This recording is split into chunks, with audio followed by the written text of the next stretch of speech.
Hey, what's up, guys? Welcome back to Guys That Magic. This is Hunter, David, Shane, and Steven. Say what up, boys. Yo.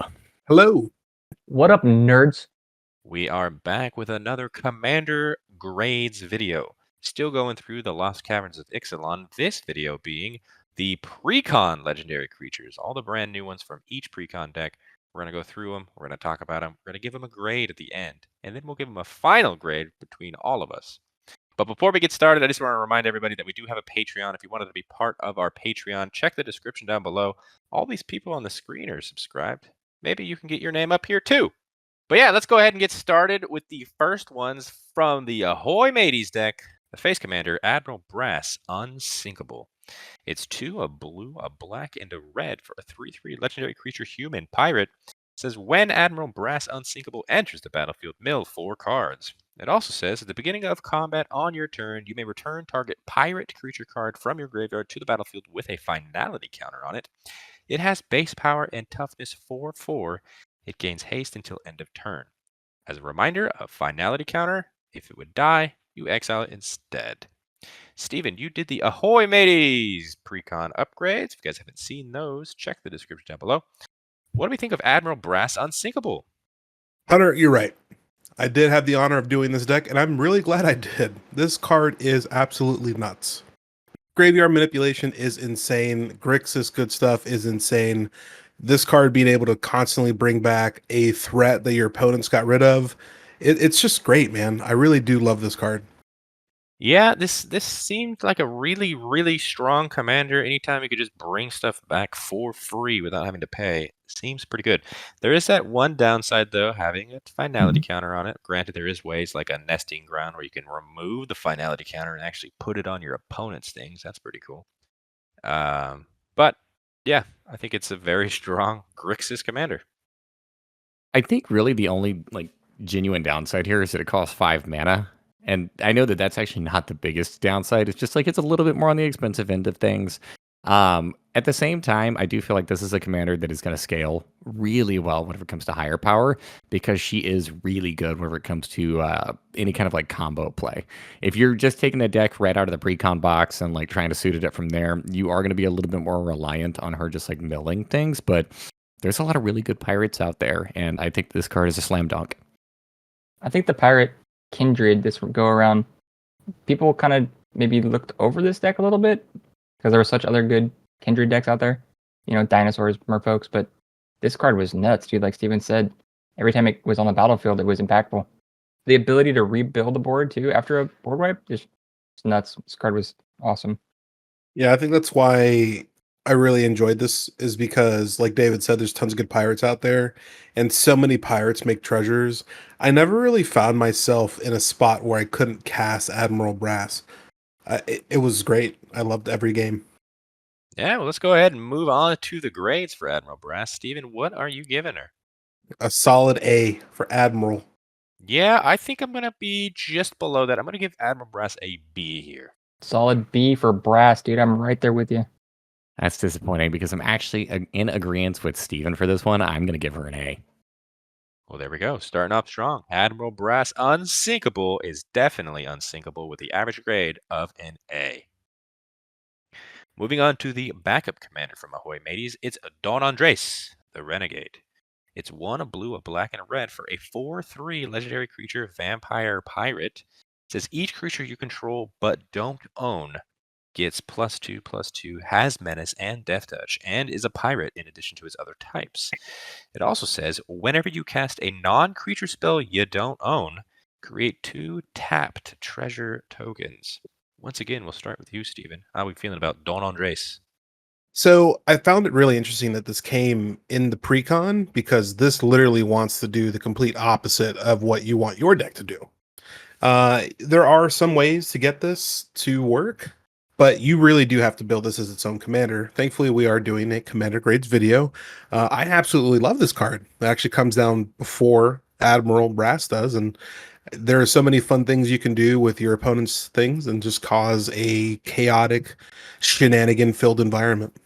I completely agree with you, dude.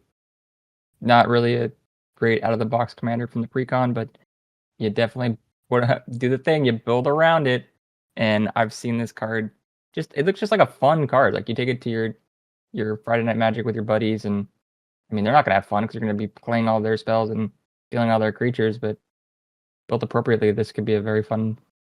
They're not even really pirate, but I guess it could be pirate. But just steal stuff theme.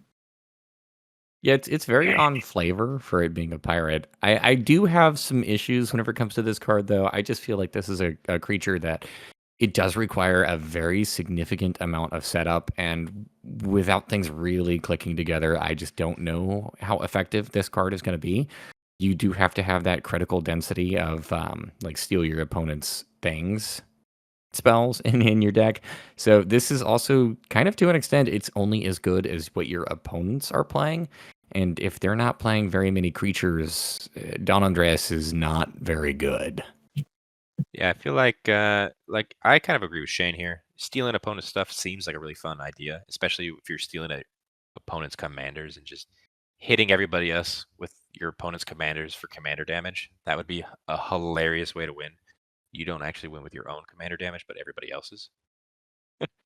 But the slow part is the 2 tapped treasures. Now I understand it would probably be a little broken if it was not tapped, and they are kind of trying to go away from creating treasures that aren't tapped. But yeah, just a little slow for me. This card kind of reminds me of Kethic just a little bit, but adding that extra blue source for some more fun shenanigans. I do think that the blue piece here is actually extra important, as most of the reds steal your opponent's things, typically give it back at the end of the turn, which I know that, yes, there's ways for you to get around that, but many of the blues steal your opponent's things, actually don't give it back. And then there actually are even some in black that, oddly enough, care about vampires that steal your opponent's things too. Yeah, that would be pretty mean, just never giving stuff back. But let's move on to the grades. Once again, Steven, we'll start with you. Yeah, so just because I think this does require more setup, like David said, I am going to be actually in the B range, but I do love this card. Yeah, I'm going to drop my grade as well, going down to a C. That's what my gut said. My gut said fun shenanigans is a C. Because I think this is more so fun shenanigans, requires a significant amount of setup, and I actually think this is a hate generator. I'm going to give this a D. Don Andres, the Renegade, is the average grade of a C. And believe it or not, there was another brand new legendary creature. We don't normally get 3 per deck, but there was one specifically just in Ahoy Mateys. This is Francisco, Fowl Marauder. It is 1 and a black for a 0/1 legendary creature, bird pirate. It has flying. It says Francisco, Fowl Marauder can't block. And whenever 1 or more pirates you control deal damage to a player, Francisco explores. Francisco is a partner. That's the main issue there. It can be a partner. You can have different colors of pirates decks now. If you didn't want to use Admiral Brass or Don Andres. What do you think, Steven? I'm not a fan of this whatsoever. I think this is just kind of some flavor that they really wanted to do. I had no feelings on this card whatsoever. I think it's cool in the fact that you compare this up with Breaches, you compare this up with Malcolm to make either a Rakdos or a Dimir pirate deck, which would be pretty cool. I think that's the only reason it can do it. I mean, is this card strong enough to be a commander? We did see Exploring do really well in the Merfolk deck that we will talk about soon, but I don't know. Like, I wish this was red. Be an angry bird. I don't know. I can see this actually with Malcolm. I mean, that gives it access to Dimir, which is impactful. This is also a flying creature, which has the potential to get in for combat damage, which Malcolm cares about, and it's a pirate. So, like, I think this might be a fun lane for that deck to take. Yeah, that's what I was gonna say. It's hard with partners like this because we're gonna give it a grade, but we don't really know how exactly they'll use it with the partner. You know, it could almost like a companion. It's like it could be really strong in this one, but not as strong in this one. More fun in this one. So I think it does. Like I think Explore is a strong enough mechanic, being able to either put counters on them or not miss your land drop, which is kind of like what it does with Explore. Like I think that's really good. And then it being a flyer, it's got invasiveness. So if you do bump it up, it could be a big beater in the air. The only downside, though, it can only explore when you deal combat damage from a pirate. Right. Well, it is a pirate Sorry, mode. not combat damage. You just have to deal damage. So I mean, I guess a pirate could ping. Yeah, I mean, it explores on itself too, so that's good. Fine. Yeah. Well, let's move on to the grades for Francisco. I'm actually going to give Francisco a C. I think he's pretty solid when paired up correctly. Yeah, I'll give it a C with you. Yeah, this has partner on it, and I just based off of that one word alone, I don't think I can go lower than a C. I can. It's a D. Francisco Fowl Marauder gets the average grade of a C. Moving on to the Blood Rights deck, piloted by Clavileno, First of the Blessed. It's 1, a white, and a black for a 2/2 legendary creature vampire cleric. It says whenever you attack, target attacking vampire that isn't a demon becomes a demon in addition to its other types. It gains when this creature dies, draw a card, and create a tapped 4/3 white and black vampire demon creature token with flying. David, you did the $100 and $300 upgrades to Blood Rights. You didn't stick with this one as your 300, but you did do it for your 100. What do we think of Clavileno? I think this is a really cool design. I think it opens it up for something that hasn't been done before with vampires. But this card on its own, I'm not actually very impressed with. This is a combat-centric commander that, like, by the time it's able to attack, it's probably going to be turn 4. And with this being a 2/2, like, it's probably not getting in. So I don't know. I feel like this is relatively slow and, like, making 4/3s sound really cool. But there's a lot of hoops you got to jump through just to get that. So I'm actually not very high on Clavileno. I think it could be a really fun, just vampire strategy. And I know that watching you play it, David, it was a bit slower, but I just think that it's a good, like, if people are trying to get into this vampire style deck, I think he's a really fun mechanic. I think the fact that when you might get your stuff board wiped or die just in general, or even sacrifice yourself, it replaces itself. I think that's pretty strong. Unfortunately, it comes in tapped. And I do know that, like, yeah. To pivot off your point, though, you're not going to replace all of your things. Your thing had to have attacked, and it's only 1 per turn. So even at that, I mean, like, if somebody board wipes, you might make a 4/3. No, I mean, I would argue you right there because the only reason why you didn't in our gameplay is because they bounced it. But you had like 5 things that would have been killed, and you would have had 4/3 flyers. So like you had a board state there. It's possible. It's slow. That's the downside. A very slow commander. You do it once per turn, like you said. But you got to the it is possible to have all your things replace themselves. I think it's pretty cool. I agree with David, though. It is slow, happening only once per turn. But the good news is this doesn't have to attack.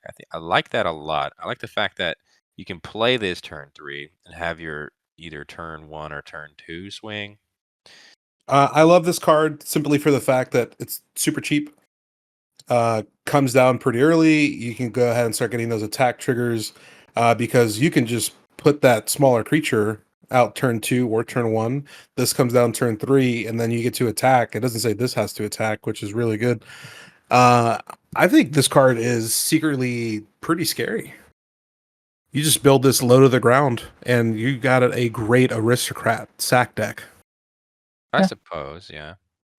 Yeah. Yeah, sounds like we're pretty varied on this one. Let's move to the grades. Dave, what are you starting with? I'm going to give Clavileno? I'm going to give Clavileno a D. I don't think that once you move past the Precon, he holds up. I think Clavileno is going to be a C for me. I think he's interesting, but the fact that it's target attacking, which means it's 1 at a time, gonna be that for me. See, I think that's the reason why I'm going to stay with the C is because I do agree with Steven. It's strong, but I can just acknowledge it's slow. Like it's just slow. It's good though. C for me. I mean, I have no issues with this being slow in this color, so I'm actually gonna put this at a B for me. Clavileno, First of the Blessed, gets the average grade of a C. Moving on to the backup commander for the deck, it's Carmen, Cruel Skymarcher. It's 3, a white and a black for a 2/2 legendary creature vampire soldier. Got flying and says whenever a player sacrifices a permanent, put a +1/+1 counter on Carmen, Cruel Skymarcher, and you gain 1 life. It also says whenever Carmen attacks, return up to 1 target permanent card with mana value less than or equal to Carmen's power from your graveyard to the battlefield. Now, I mentioned, David, you didn't stick with Clavileno for your 300. You went with this one. What do we think of Carmen? I do actually like Carmen quite a bit more. I know that she's a bit more expensive and initially has the same power and toughness. However, she does grow quite a bit quicker. Turns out in a game of EDH, people sacrifice a lot of things. And there's some fun little things that you can do whenever it comes to like the graveyard recursion aspect to really kind of like punish your opponents. At the same time, however, she is just going to be like another engine, and that on her own, she doesn't really do a whole lot. So you do still have to build around her, obviously. I think my biggest issues here is coming in at 5 mana initially, she's a little bit more on the slower side, and she does have a tendency to actually generate a pretty significant amount of hate. Yeah, she gets scary quickly, like real quickly, especially when you make the board sack something 2 times in 1 turn, and this gets 8 counters immediately on attacks. And then it That brings something is back. that is so insane. It gets out of hand too quickly. You gain that much life, and then, like you said, Dave, you are putting a massive target on your back. If Carmen dies enough times, it gets expensive. I think what you mentioned is kind of the downfall of Carmen, dude. I just think that going from one player being a target to then you pop off with Carmen, all eyes are going to be on you after that. So either hopefully you won in that pop off, or you put yourself in a commanding board state, because there are going to be a lot of people coming after you.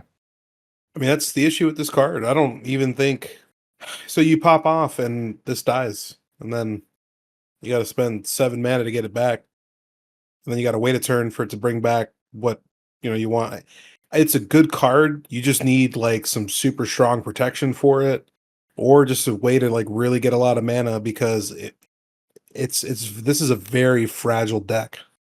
I completely agree. It is a ton of fun to play, but I do think it is very fragile.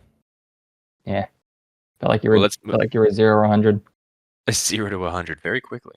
Let's move on to the grades for Carmen. David, what are we giving her? As fun as she is, and as much as I like the design of this card, I do have to admit, kind of like what the guys had mentioned, if you don't pop off and win the game, you're the nail that sticks up, and they're going to hammer you down hard. And I feel like that happens more often with this card than not. I'm going to give Carmen a C.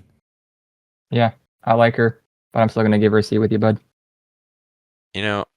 I'm going to have to go B here. I think Carmen's pretty powerful. I've seen her do a lot of work very quickly. And if you have the engine going where you just make everybody not have anything, if no one has an answer, you just win. Yeah, I don't know. This is C. Carmen, Cruel Skymarcher, gets the average grade of a C. Let's move on to some merfolk. That's the Explorers of the Deep deck. It is helmed by Hakbal of the Surging Soul. It's 2, a green and a blue for a 3/3 legendary creature merfolk scout. It says at the beginning of combat on your turn, each merfolk creature you control explores. And whenever Hakbal of the Surging Soul attacks, you may put a land card from your hand onto the battlefield. If you don't, draw a card.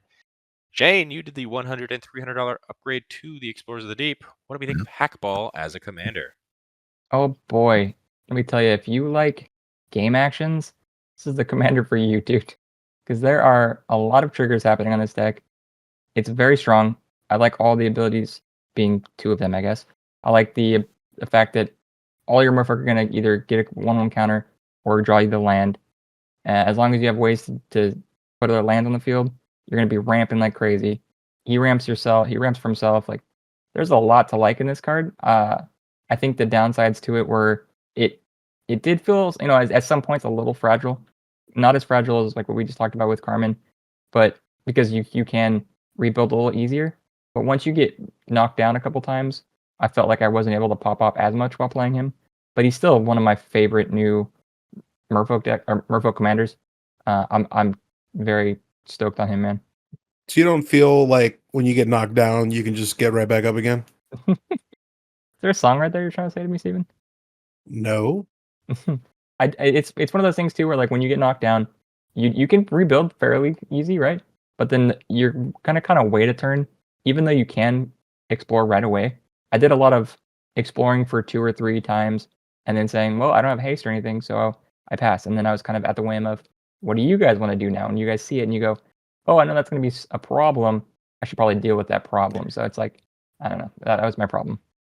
I think to piggyback off of what Shane just said too, and kind of my observations playing against us is like, this is a commander that does a ton, but is never impactful. And I know that sounds really weird because like it builds up a massive board state and the creatures get really huge and it's drawing you a ton of cards. But I feel like it never actually like does anything. I disagree with that, Dave. I'll say this is a very impactful card. This hits the field and you already have a board state.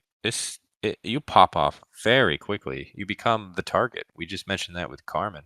If this is doing its thing, you got to be very wary that you are going to be the target. Like this is it goes from 0 to 100 immediately. I disagree with you on that. I don't know if I ever saw this deck go from 0 to 100. I think this is a slow start and it has a lot of potential. I just feel like this is like the snowball effect of like you kind of need to start small. And yes, Hakbal, like I will say, like this card is really cool and it does do a lot of things. I just never really got to see it capitalize on any of those things. Well, that could probably be Pilot Air. I'm sure if you played this deck, you would crush David. I don't think so.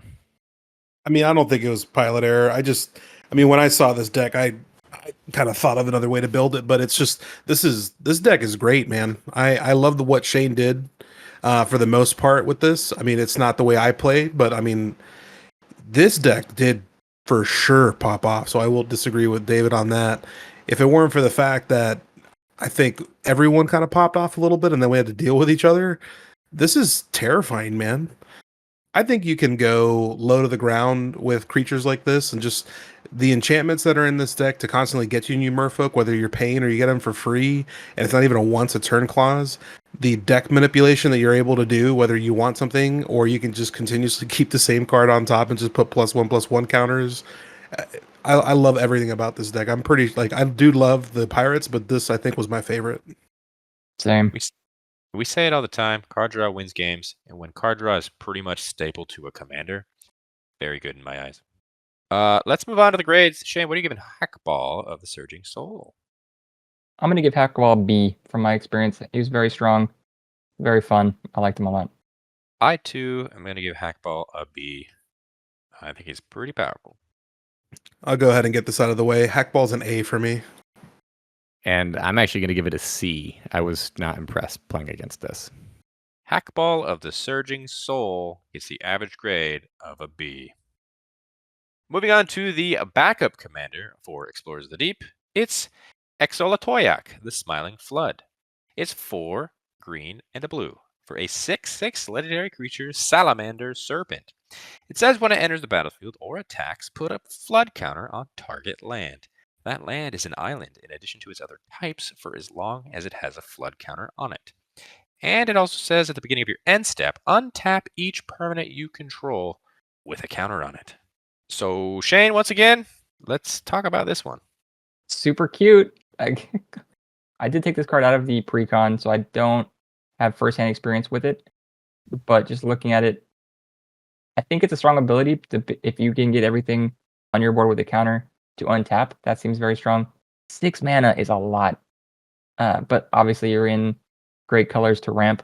I'm sure everyone will say that. So that part might not be too big of a deal. I will say that the first ability also could be a way to turn on Island Walk for the entire board. So that's notable, even though you might be thinking that you want to put it on your cards to untap them. You can also put them on your opponents to then make sure that you have any kind of Island Walk in your deck. So that could be important. Could be a fun, cute guy. Yeah, I like your point that you made there by putting it on other people's lands to give yourself Island Walk. Giving everything Island Walk or having just a bunch of creatures with Island Walk would make this deck insane. So the reason why I really like this card is because of a card called Choke, which does not allow islands to untap during their players' untap steps. And I just think it's really mean, and that's what made me fall in love with this commander. Because although technically that includes yourself, this does get around it, because at your end step, you can untap each permanent you control with a counter on it. That is true. That's mean. Is it a lot of setup? 100%. Yeah. Is it fun? Yes. I mean, That'd just not be for your mean. opponents. Yeah, not for your opponent. You'd have fun. Guys, Yeah. Real quick, can we focus on the part of this card that actually matters? Because I feel like we've completely missed this. No, I see the cuteness. How No, about the look untap? No, look at its little arms, dude. It's like it's so Okay. grotesque. Grotesque. Dude, it's I cute. hate it so much. It's not cute, dude. Look at it's like a little like it's like a centipede or something. Like it's got all those little hands, man. I can't. From the actual like not image, just what's printed on the card itself, I don't actually think this card is all that great.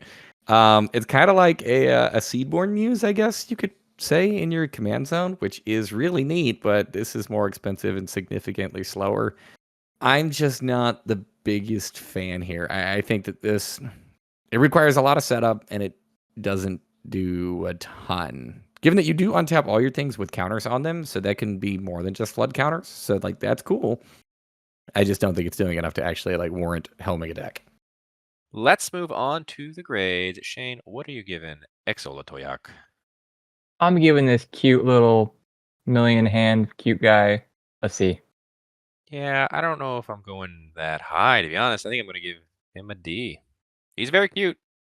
It's not a good card. I'm with Hunter on this one. I'm actually going to jump in. I too, and I'm in agreement that he's a D.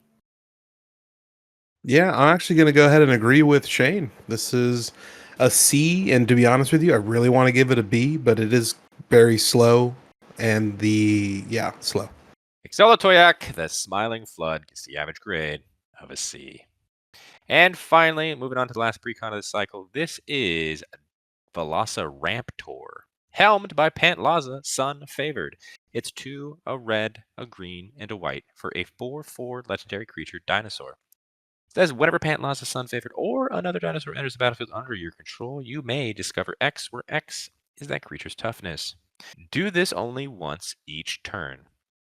As a reminder, Discover is the new Cascade, which means when something comes in with that toughness, you exile cards from the top of your library until you hit a mana value of that toughness or less, and you can either cast it right then and there for free or put it into your hand. I did the upgrade for this, and I kept Pantlaxa as the helm of the deck. I just want to say, I think it's awesome. It's a very different direction than dinosaurs normally go, because you usually just see Gishath, and Gishath is just like beat face very quick. Pantlaxa is more like we can beat face, but we can also cast free stuff. So I think Pantlaxa, very powerful. I think Discover is very powerful. What you meant to say. That's why Pantlaxa is powerful. I mean, Pantlaxa is okay. I just think the ability of discovering is, it's kind of it's always like Cascade though. It's the same. It has its same pitfalls to where, I guess it's not really the pitfall, but you don't really know what you're gonna get, and you can get the mana dorks, which you probably still wanted because you're ramping, but I think in your head you're thinking, I'm gonna land huge dinosaurs and it's gonna be awesome, but then Hunter, you don't. That's the same situation with Gishath though. You can beat face with Gishath and then flip over 7 and hit 6 lands in 1 creature, That's a That's possibility. very true, Hunter. Very true.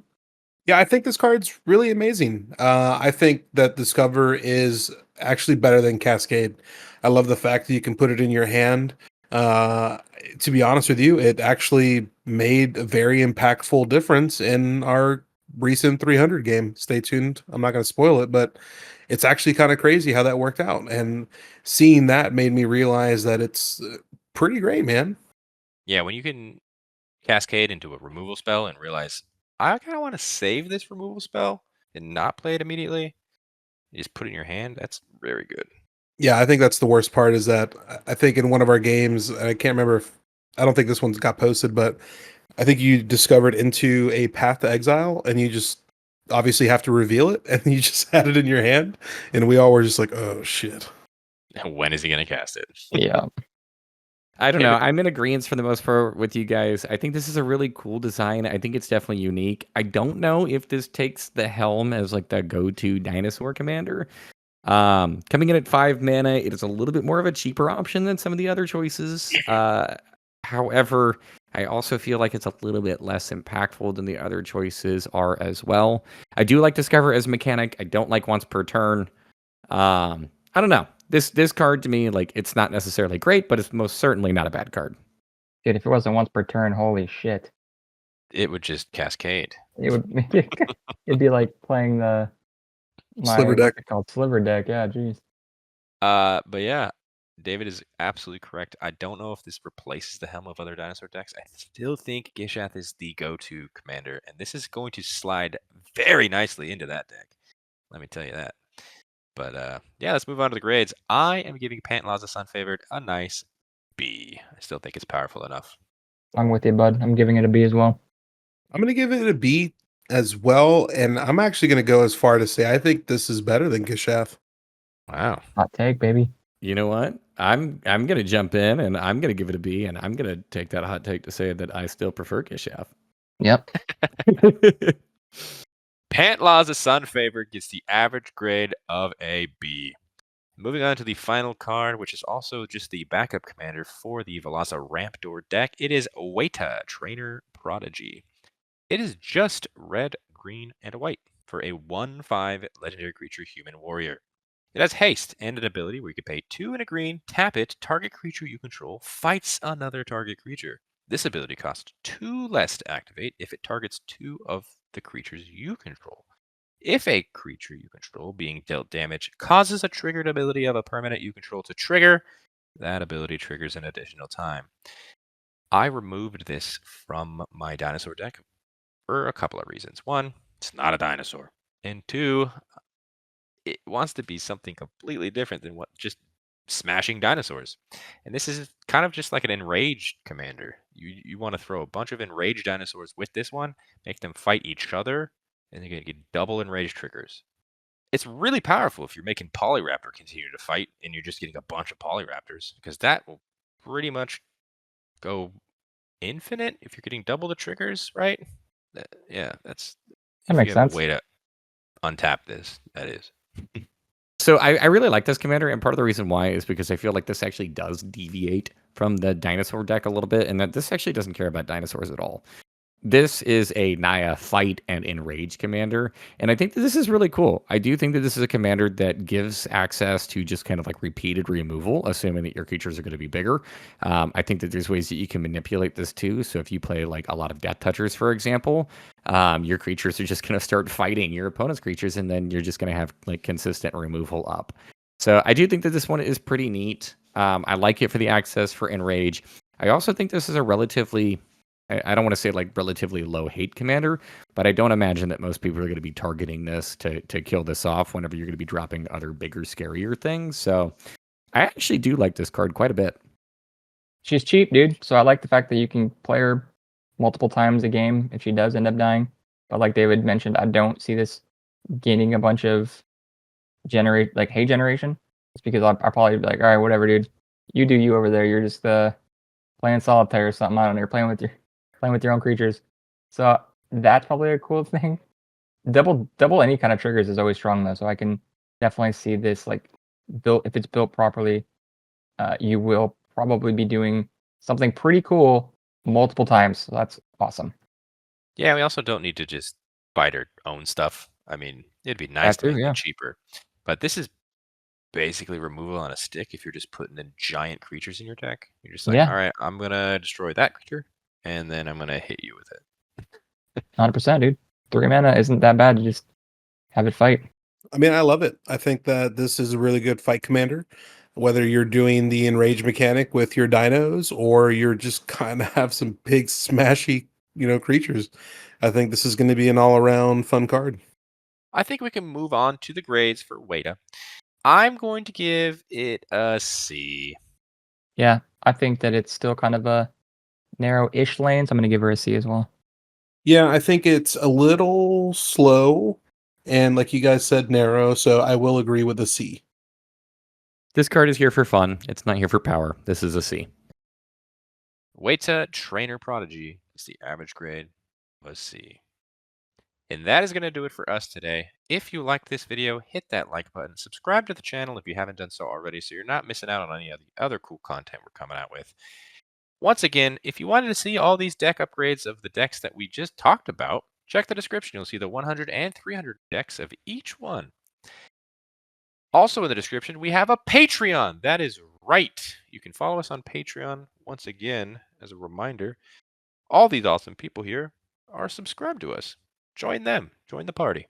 Follow us on our Instagram, our TikTok, and our Twitter. Also in the links in the description at Guys at Magic for each one. Comment down below. Do you agree with these grades? Do you disagree with these grades? Always interested to hear what you guys have to say. And until the next video, hope you guys have a great rest of your day. Peace. Later. Bye. Bye bye.